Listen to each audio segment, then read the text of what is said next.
Pinjaman online dengan bunga yang bisa saya katakan cukup kecil dari bank ya ini teman-teman, dari bank digital, bukan dari kayak pinjol-pinjol yang fintech itu bukan, tapi ini dari bank, yaitu dari Bank Jenius.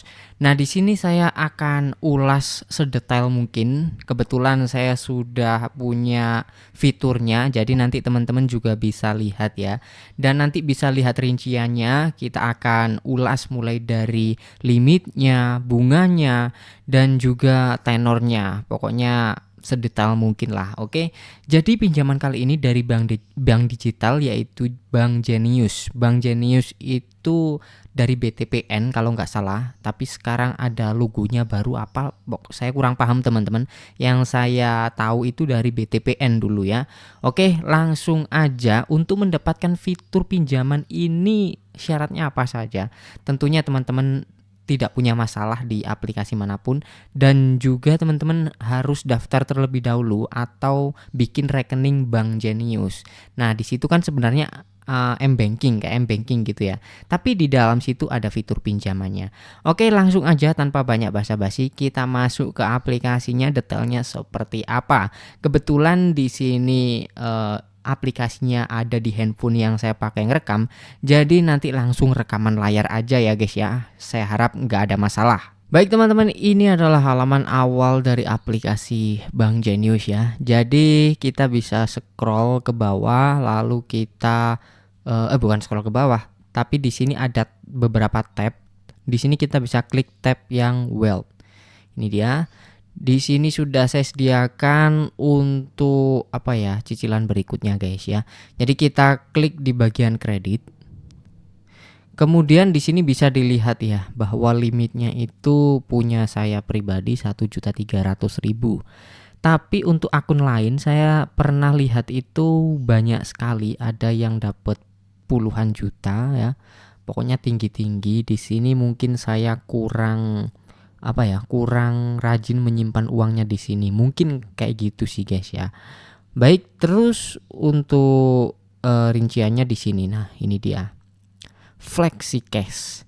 Sisa limit 958.000 ya dari 1.300.000. Ya karena sudah saya pakai teman-teman. Makanya di sini tinggal segini dan cicilan yang berjalan ini kurang satu punya saya ya. Di sini saya nyoba kemarin itu langsung nyairin 1.300.000. Kita bisa lihat berapa rinciannya ya. Untuk pinjamannya 1.300.000, kemudian tenornya saya ambil 4 bulan.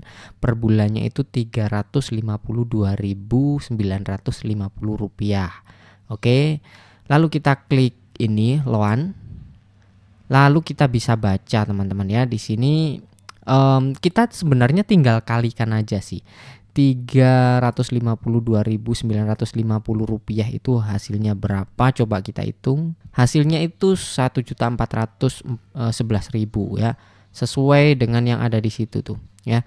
Dari total itu kamu telah membayar 1.092.000 dari total 1.445.000. Loh, bukannya tadi 1.411.000? Ya harusnya segitu teman-teman. Berhubung cicilan pertama saya lupa, jadinya telat 4 hari. Kita bisa lihat di bulan Oktober ini. Nah, ini dia ada tulisannya cicilan plus denda. Totalnya 386.000. Berarti kena bunga sekitar 30 ribuan ya.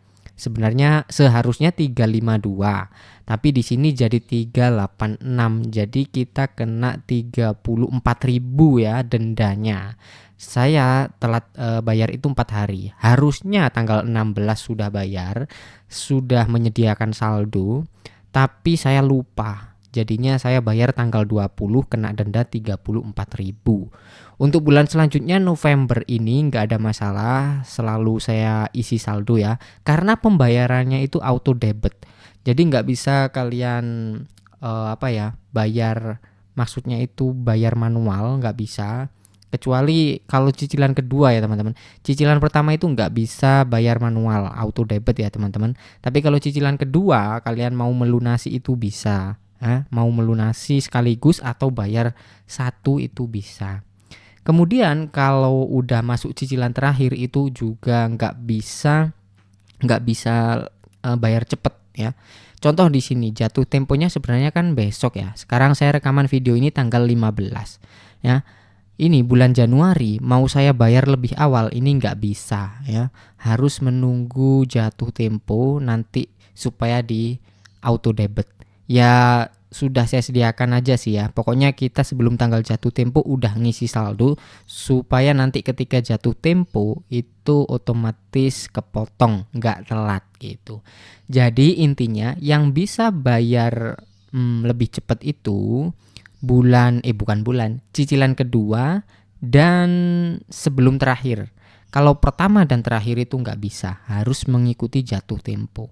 Oke, jadi intinya di sini saya pinjam 1.300.000, bayarnya kalau nggak kena denda itu 1.411.000 tadi. Ini dia. Gimana menurut kalian? Worth it apa enggak dengan tenor 4 bulan ya? Catatan ini tenor 4 bulan. Jadi kena bunga 111.000. Menurut saya cukup oke ya, bukan berarti murah banget bukan ya, tapi cukup oke dibanding dengan aplikasi fintech atau pinjaman online pada umumnya. Oke, kemudian karena ini bulanan guys ya, bukan 2 minggu sekali, jadi cukup oke lah. Kemudian kita ambil contoh lagi ya, misalkan kita buat penarikan baru nih.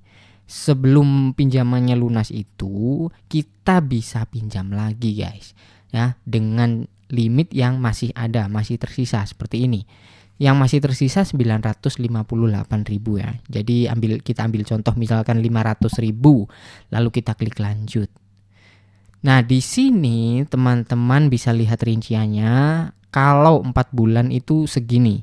Jumlah penarikannya 500.000, maka nanti total yang harus dibayar 543.000 selama 4 bulan itu. Lumayan ya, lumayan murah ya. Kalau 1 bulan ya jadinya 511.000. Tenor yang paling panjang untuk pinjaman 500.000 itu 7 bulan ya guys ya. Tapi kalau misalkan pinjamannya lebih dari 1 juta, itu pilihannya ini nambah, nggak cuma 7 bulan. Nggak cuma mentok di 7 bulan seperti ini, enggak. Tapi bisa sampai kalau nggak salah 1 tahun lebih ya, bahkan ada yang 2 tahun tergantung pinjamannya seberapa besar kayak gitu. Jadi di sini bunga per bulannya itu 2,15%. Gimana? Sekali lagi silahkan tulis pendapat kalian di kolom komentar tentang aplikasi ini. Kalau menurut saya sih cukup murah guys ya, serius. Saya tidak tidak membagus-baguskan aplikasinya, tidak muji aplikasinya ya. Saya berdasarkan beberapa aplikasi pinjaman online yang saya review sebelumnya itu aplikasi ini masih oke. Nah, kemudian kembali lagi siapa saja yang bisa pinjam di Bank Jenius ini? Tentunya hanya pengguna rekening Bank Jenius ya. Tidak bisa dicairkan ke rekening lain, guys. Jadi kalau kalian pinjam di sini apakah bisa dicairkan ke bank lain? Jawabannya tidak. Nanti ketika misalkan teman-teman langsung ngajuin di sini, itu ya cairnya langsung masuk ke saldo di Bank Jenius ini. Gitu. Oke, mungkin kurang lebih segitu ya reviewnya. Saya rasa udah cukup detail, mulai dari limitnya, tenornya, dan bunganya. Jadi segini dulu di video kali ini. Terima kasih buat yang udah nonton sampai selesai.